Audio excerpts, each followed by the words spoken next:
আলহামদুলিল্লাহ, সমস্ত তারিফ ও প্রশংসা মহান রবের দরবারে, যার অশেষ মেহরবানিতে আজ পবিত্র জুমার দিন আমরা পৃথিবীর সমস্ত ব্যস্ততাকে পেছনে ফেলে একমুখী হয়ে একনিষ্ঠভাবে একমাত্র আল্লাহ তাআলার ইবাদত বন্দেগী করার জন্য তার ঘর মসজিদে উপস্থিত হতে পেরেছি। এজন্য সকলের শুকরিয়া আদায় করি, বলি আলহামদুলিল্লাহ। দরুদ ও তাসলিমাত বর্ষিত হোক মানবতার মহান মুক্তির দূত, মহান শিক্ষক, আমাদের প্রিয় নেতা নবী করিম সাল্লাল্লাহু আলাইহি ওয়াসাল্লামের উপর। সকলে বলি সাল্লাল্লাহু আলাইহি ওয়াসাল্লাম। গত জুমায় আমি আলোচনা করছিলাম কাব বিন আশরাফের হত্যাকাণ্ড। আল্লাহ রাসূল একটা ব্যক্তি যাকে অর্ডার দিয়ে হত্যা করেছিলেন, এ ছিল ইসলামের বিরুদ্ধে প্রকাশ্য দুশমন এবং চুক্তি ছিল আল্লাহ রাসূলের সাথে। আর সে আতাত করত মক্কাতে যা আবু জাহেলের সাথে, আবু সুফিয়ানের সাথে, মানে চুক্তি হলো আল্লাহ রাসূলের সাথে। আর সে আতাত করে মক্কার কাফেরদের মুশরিকদের সাথে, মানে আল্লাহ রাসূলের সাথে চুক্তি করে বোঝাতে যাচ্ছে যে আমি তোমাদের সাথে আছি, তোমাদের বিরুদ্ধে নেই, তোমাদের ক্ষতি করবো না, এটা চুক্তি করে বোঝাতে যাচ্ছে।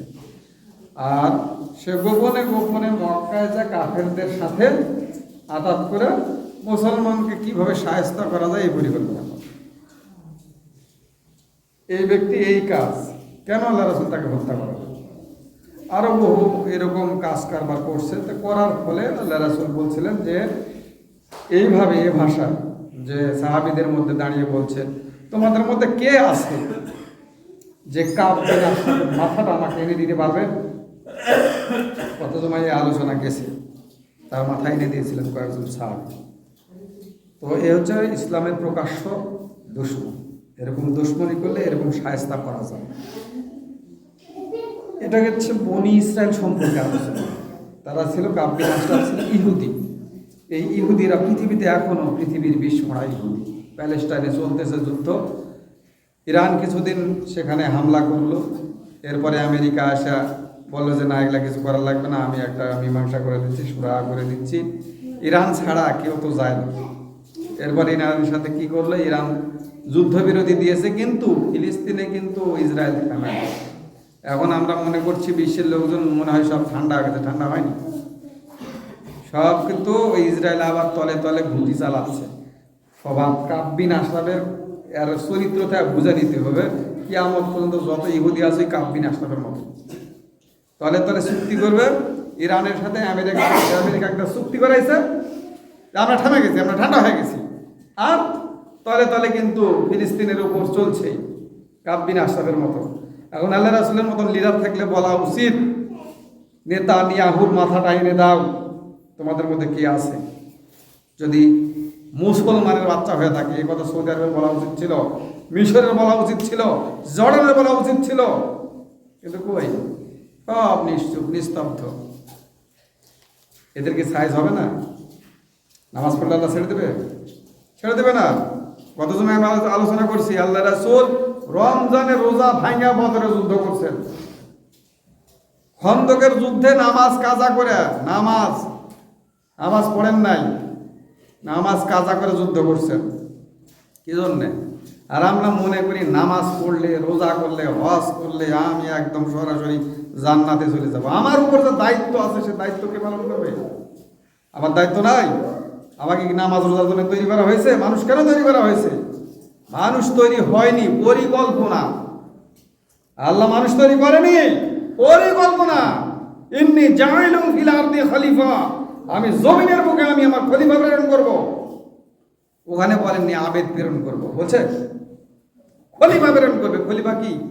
কাকে খলিফা বলে? খলিফা মানে হচ্ছে দায়িত্বশীল, যাকে ভার অর্পণ করা হয়, যার উপরে দায়িত্ব দেওয়া হয়।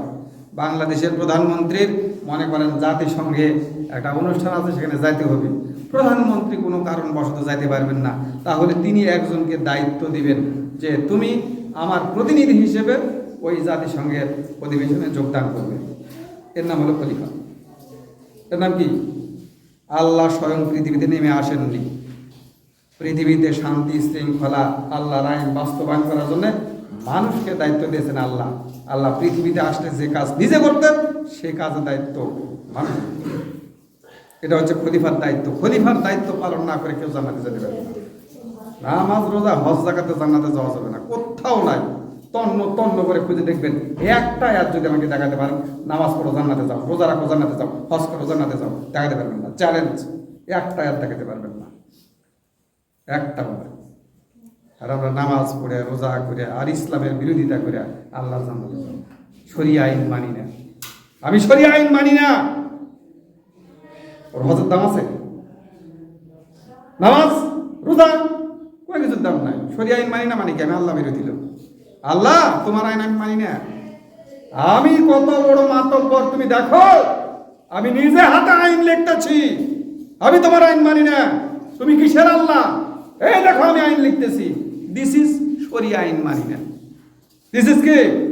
শরিয়া আইন মানি না। এর মানে বাংলাদেশ মানে শরিয়া আইন মানে না। পৃথিবীতে কয়টা দেশ আছে কে শরিয়া আইন মানে? শরিয়া আইন চালু আছে পৃথিবীতে এখন দুটা দেশে চালু আছে, সব মানতে পারে না তবে চালু আছে। একটা হলো পাকিস্তান, ইসলামী প্রজাতন্ত্র পাকিস্তান, আর একটা হচ্ছে ইরান। এছাড়া কোথাও শরিয়া আইন নাই। সৌদি আরব কিন্তু শরিয়া আইনে চলে না, ভুলে হয়ে গেছে। দেখুন সৌদি আরবের নাম কি? United kingdom of Saudi Arabia. Kingdom of Saudi Arabia মানে রাজতন্ত্র, শরিয়া আইন না। বোঝা লাগবে। অনেকের আবার ওই সৌদি আরবের নাম শুনে মাথা করি, আরে নবীর দেশ, নবীর দেশ।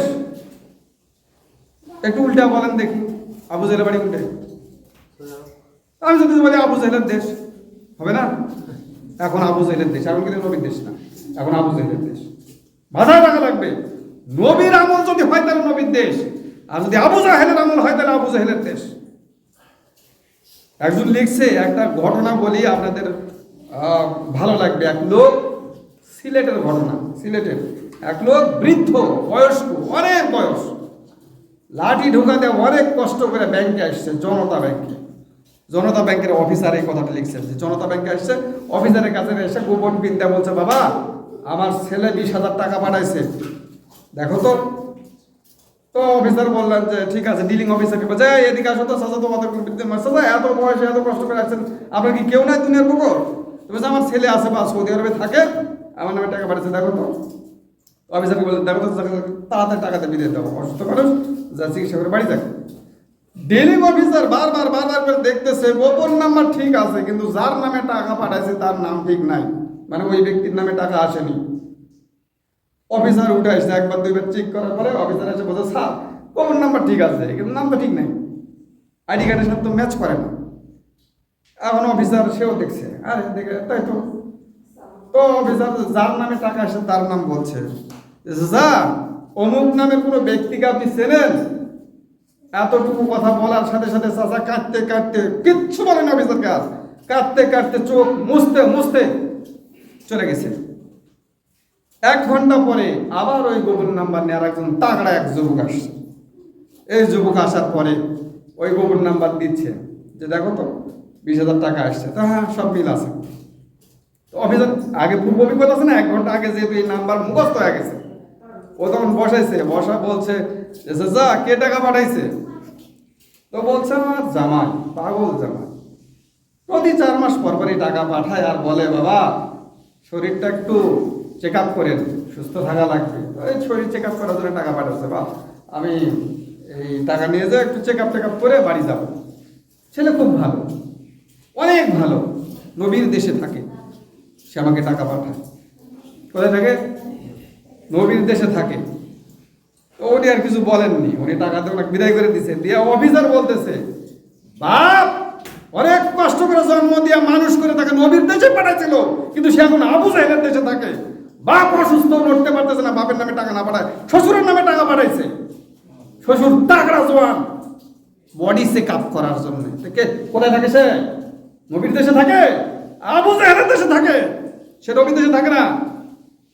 সৌদি আরব কিন্তু এখন আবু জাহেলের দেশ, মাইন্ড করবেন না, প্রমাণ সহ বলছি আমি। সৌদি আরব যদি নবীর দেশ হতো, ফিলিস্তিনের এই অবস্থা হতো না। ফিলিস্তিন চারিদিকে তো মুসলমান রাষ্ট্র, কিভাবে ইহুদি বাচ্চারা সেখানে হামলা করে?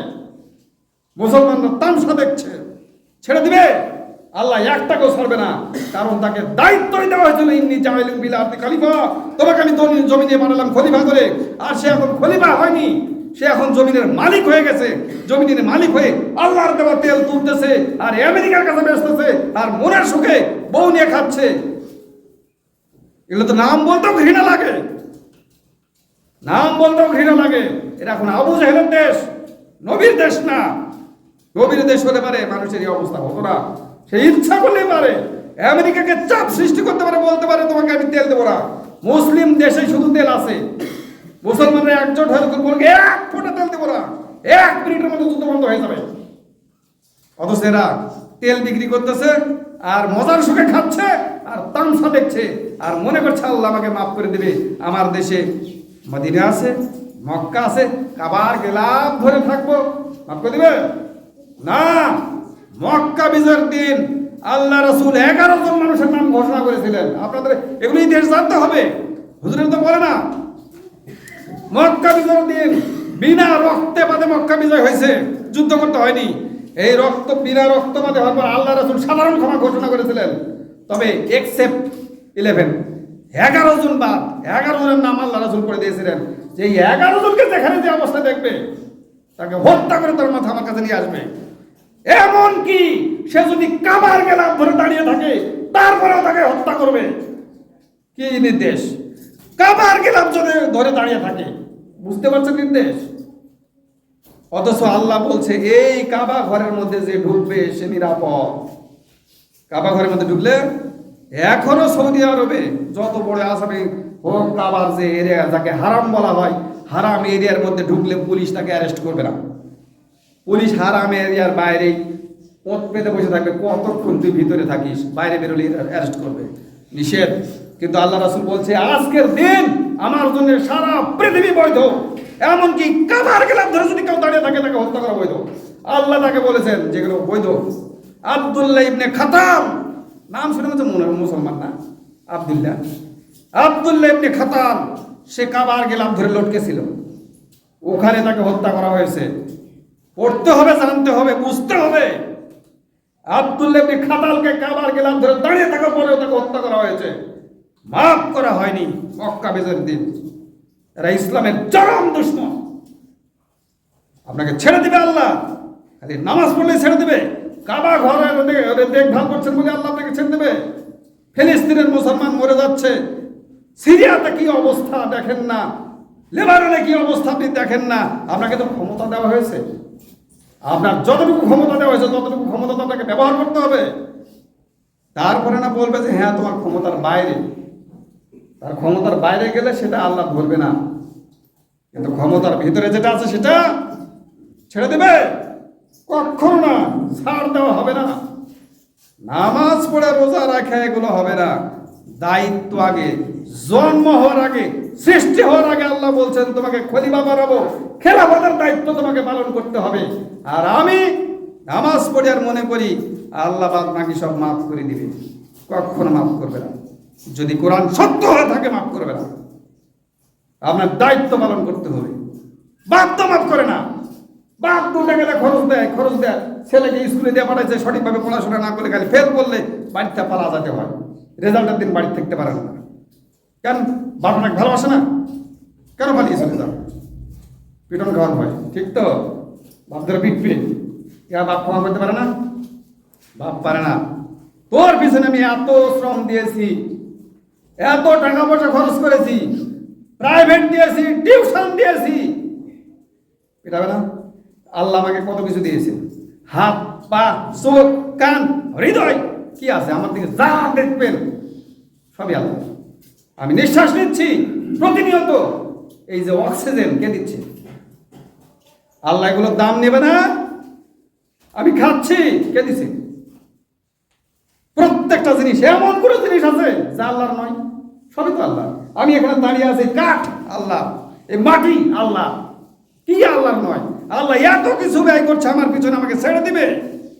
হিসাব দিবে না? তোমার পিছনে এত খরচ, আপনারা জানেন একটা মানুষের পিছনে 7টা ফেরেশতা লাগানো আছে। একটা মানুষের জন্য কয়টা ফেরেশতা তৈরি করছে? 7টা। তাহলে আমাকে কত মূল্যায়ন করেছেন আল্লাহ। আল্লাহ এমনি এমনি ছেড়ে দিবে? মাফ করে দিবে? এখনো তো আমার কাছে এই দুই ঘাড়ে অল টাইম যারা থাকে, কয়জন ফেরেশতা থাকে? 4 জন। এত চিন্তা চেতনা কম হলে তো মুশকিল। দুই ঘাড়ে কটা ফেরেশতা থাকে? 4টা। ফজর থেকে আসর পর্যন্ত 2 জন, আসর থেকে আবার ফজর পর্যন্ত 2 জন, রোস্টার ডিউটি। 4 জন ফেরেশতা থাকে, 2 জন না। পড়াশোনা সঠিকভাবে করতে হবে। ফজর থেকে আসর পর্যন্ত, আসর থেকে ফজর পর্যন্ত রোস্টার ডিউটি, 4 জন ফেরেশতা অল টাইম ঘাড়ে বসে থাকে। কিরামান কাতিবিন ফেরেশতার নাম না, এটা আমরা বুঝি না।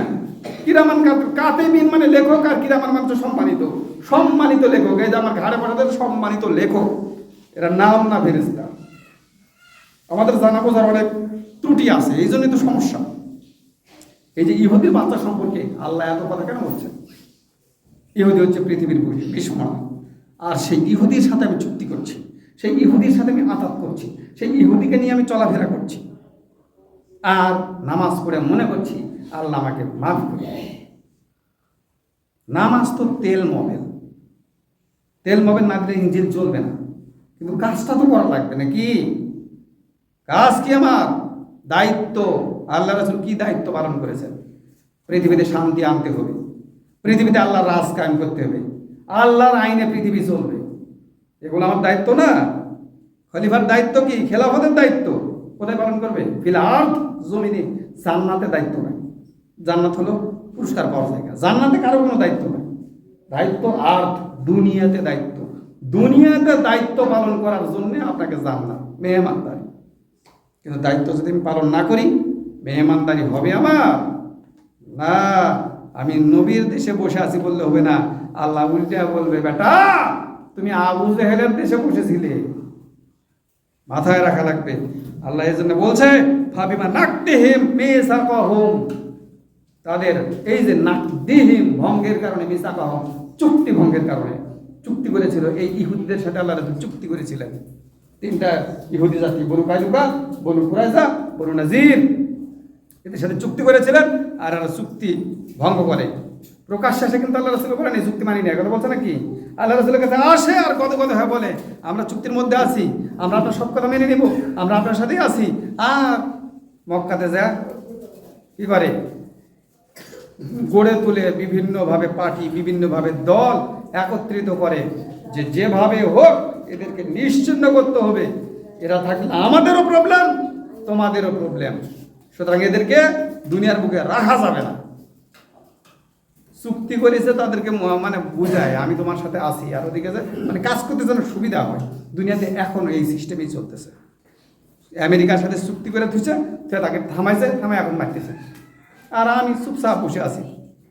চুক্তি আছে তো, সেটা করবে না, কিন্তু করেই চলিছে। আর আমি এখান থেকে চিল্লাই, হ্যাঁ তোমার সাথে চুক্তি ছিল, এটা তো কথা ছিল না। ও সরি সরি সরি। বাংলাদেশে আসি এখন না, ভারতের সাথে চুক্তি নাই?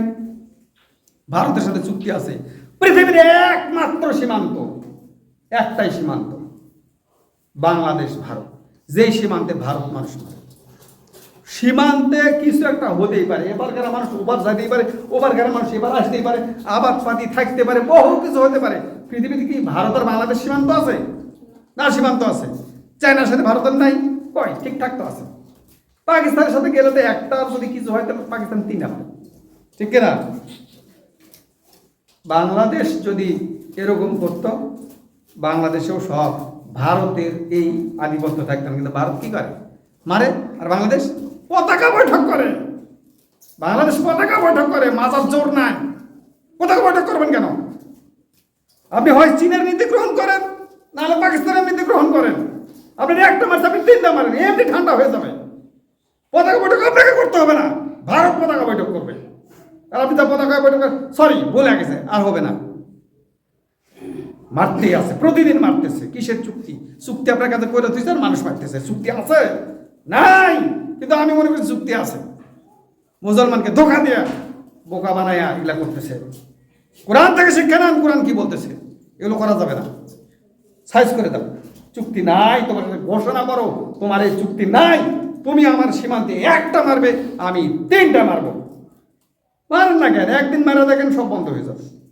একদিন মারলে বন্ধ হয়ে যাবে, বেশি মারা লাগবে না। আপনার একটা মারার সাথে সাথে 3টা মারা বন্ধ হয়ে যাবে। দোষ তো আমি বিজেপির দেখি না। বিজেপি বাপের বেটা এই কয়েকদিন আগে মারছিল না, পা ধরে মাপ চাইছে, যান ফেরত দিয়ে, যান ভিক্ষা দিয়ে। কিন্তু সরকার দুর্বল নীতি অবলম্বন করে, বিজেপিকে অর্ডার করে, আসিস না, এগুলো করিস না, চুপ থাক, আমাদের সাথে চুক্তি আছে। সরকার প্রেসিডেন্ট একটা ছিল বাংলাদেশে, একটা, সেটা হচ্ছে জিয়াউর রহমান। জিয়াউর রহমান থাকলে এই কাজ হতো না। জিয়াউর রহমান কি বলছিলেন, ভারতকে বলতেছিলেন একটার বদলে তিনটা। জিয়াউর রহমানের সময় সীমান্ত হত্যা হয়। এই যে চলে আসছে রোহিঙ্গা, এই রোহিঙ্গা সমস্যা জিয়াউর রহমানের সময় তখন থেকে চলতেছিল। কিন্তু জিয়াউর রহমান কি বলছিলেন, একটার বদলে তিনটা। রোহিঙ্গা সমস্যা হয়নি, মায়ানমারে এগুলো হয়নি। তিনি ছিলেন সেনাবাহিনীর লোক, জানতেন একটার বদলে তিনটা, এটাই করতে হবে, এটাই নীতি। আপনার গায়ে শক্তি না থাকলে কেউ আপনাকে মূল্যায়ন করবে না। গায়ে শক্তি থাকতে হবে, আপনার অধিকার বুঝে নিতে হবে। আল্লাহ রসুল যদি খালি চুক্তির উপর ভরসা করে বসে থাকতেন, ইসলাম স্টেট হতো না, পুলিশ সাথ হয়ে যেত। আল্লাহ রাসূল কয় বছর? মাত্র 8 বছর। 8 বছরে 86টা যুদ্ধ করা লাগছে। আপনি বলেন তো, 8 বছরে 86টা যুদ্ধ করেছে। সুবহানাল্লাহ, সুবহানাল্লাহ বলার টাইম কখন পাইছেন তিনি? আমার মাথায় ধরে না তো। আমি আল্লাহ রাসূলের জীবনী পড়লে আমার মাথায় ধরে না। আমি কোথাও দেখিনি আল্লাহ রাসূল বসে মসজিদে ওই সুবহানাল্লাহ সুবহানাল্লাহ করছেন। সব সময় যুদ্ধের জন্য টেনশন। এখানে যুদ্ধ চলছে, ওখানে যুদ্ধ চলছে, সেখানে যুদ্ধ চলছে, যুদ্ধ আর যুদ্ধ। আল্লাহ রাসূল মারা গেছেন যেদিন, মারা যাওয়ার দিনেও হযরত ওমর রাদিয়াল্লাহু তাআলা বলেছেন, আল্লাহ এই আবু বকর রাদিয়াল্লাহু তাআলা বলেছেন, খেলাফাতুর রাসূল, আল্লাহ রাসূল মারা গেছেন, আমরা এখন শান্ত হই, আমরা এই বিষয়টা একটু দেখি। আবু বকর রাদিয়াল্লাহু তাআলা আনহু এক ঝাঁপ দিয়ে ঘোড়ার পিঠে উঠে বসছিল, ওমর তোমরা যদি কেউ আমার সাথে না যাও, আমি একাই যুদ্ধে যাব। আল্লাহ রাসূল মারা যখন যান তখন 4টা যুদ্ধ চলতেছে, 4টা। ইতিহাস জানতে হবে। আপনারা কোথায় পান সুবহানাল্লাহ? আমি তো খুঁজে পাই না। আল্লাহ রাসূলের জীবনী পড়েন না কেন? যুদ্ধের জাতি, এই যুদ্ধ যতদিন চলেছে পৃথিবীতে ততদিন মুসলমান রাজ করেছে, পৃথিবী শান্ত ছিল। আর যেদিন মুসলমান অস্ত্র হাতে ফেলে দিয়েছে, সেদিন থেকে মুসলমানদের পতন শুরু হয়েছে। এই যে আমার পিছনে দেখছেন মেহরাব, এই মেহরাব শব্দের হচ্ছে অস্ত্রাগার। এই মেহরাব নির্মাণ করা হয়েছে নামাজ পড়ার জন্য না, আল্লাহ রাসূল এটা নির্মাণ করেছিলেন অস্ত্র রাখার জন্য। আমরা সেই জাতি, এখন আমরা অস্ত্র চিনি না। মুসলমানদের এত দুর্দশা, এটাই কারণ। আমরা যুদ্ধ ভুলে গেছি, আমরা যুদ্ধ বলে গেছি। রক্তে আগুন জ্বলে না, রক্তে যেদিন আগুন জ্বলবে আবারও পৃথিবী শান্ত হয়ে যাবে। যুদ্ধ কিন্তু করতেছে পৃথিবীর 1 নম্বর সেনাবাহিনী আমেরিকার সেনাবাহিনী। ও তো ঠিকই ওটা ধরে আছে, ওর বাইবেল ঠিকই ওই মানে, বাইবেলে আছে আল্লাহ রাসূলের যুদ্ধের পর যুদ্ধ করছেন, ঈসা আলাইহিস সালাম যুদ্ধের পর যুদ্ধ করছেন, মুসা আলাইহিস সালাম যুদ্ধের পর যুদ্ধ করছেন। ওরা কিন্তু থামেনি, ওদের নবীর সুন্নাত ওরা মানে। আমার নবীর সুন্নাত এত যুদ্ধ করছেন, কই আমার যুদ্ধ কোথায় আছে? নাই। আমি নবীর সুন্নাত ভুলে গেছি। আমার কাছে নবীর সুন্নাত হলো মাথায় পাগড়ি, পরনে জুব্বা, মুখে দাড়ি। এটা আবু জেহেলের ছিল, এটা আবু জেহেলের ছিল। ইতিহাস খুঁজে দেখেন, আল্লাহ রাসূলের আগে আবু জেহেল মাথায় পাগড়ি পরছে। আল্লাহ রাসূল মুখে দাড়ি রাখার আগে আবু জেহেল দাড়ি রাখছে। আল্লাহ রাসূল জুব্বা পরার আগে আবু জেহেল জুব্বা পরছে। এগুলো সুন্নাত না, এগুলো ট্র্যাডিশন। সুন্নাত ওইটা যেটা আল্লাহ রাসূল করেছেন। আল্লাহ রাসূল যুদ্ধের পর যুদ্ধ করেছেন, পৃথিবীকে শান্ত করেছেন, পৃথিবীতে শান্তি এনেছেন। এটা সুন্নাত। আপনি শান্তি নিয়ে আসুন, যুদ্ধের মাঝেই শান্তি আছে, ওই সীমান্ত ঠান্ডা হবে। জিয়াউর রহমানের মতন বলেন একটার বদলে 3টা। আল্লাহ রাব্বুল আলামিন আমাদের সবাইকে ইহুদিদের সম্পর্কে সতর্ক হওয়ার তৌফিক দিন।